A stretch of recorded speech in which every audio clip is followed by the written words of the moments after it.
Pip was a little acorn with a big dream, to be a magnificent velvety rose.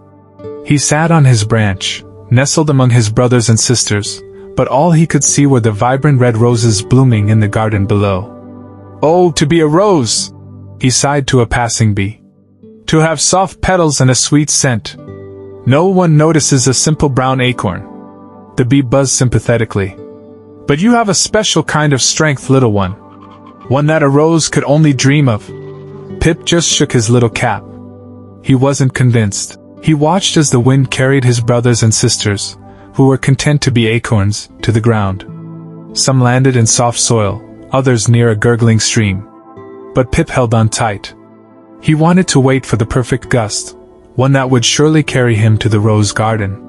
Days turned into weeks. His branch, once full of his family, was now empty. He felt a pang of loneliness, but the thought of becoming a rose kept him holding on.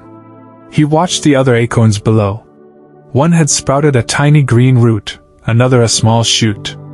They weren't roses, but they looked happy. A little squirrel, who had just buried one of Pip's brothers, chittered up to him. "Aren't you ready to grow?" "I'm waiting for the rose garden," Pip declared. "But your destiny isn't there," the squirrel squeaked. "Your roots belong to this very soil. It's rich and full of life."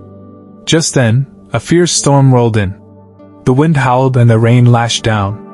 Pip, still clinging to his branch, was buffeted mercilessly.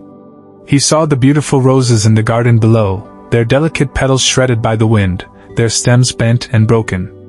It was a terrifying sight. The little acorns he had watched, however, were safe, their strong bodies buried deep in the soil, ready to weather the storm. Pip's grip finally gave way, and he tumbled down. He didn't land in the garden, but in the rich dark soil near the very spot where his brothers had fallen. As he settled in, a feeling of deep peace washed over him. He was exactly where he was meant to be. He was an acorn, and that was a wonderful thing. He felt a tiny root push out from his shell, reaching for the nourishing earth.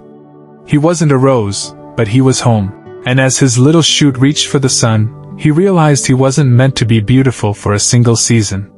He was meant to be strong and to grow into a mighty oak tree, a home for countless birds and squirrels, a guardian of the forest. And in that moment, Pip was finally, completely content.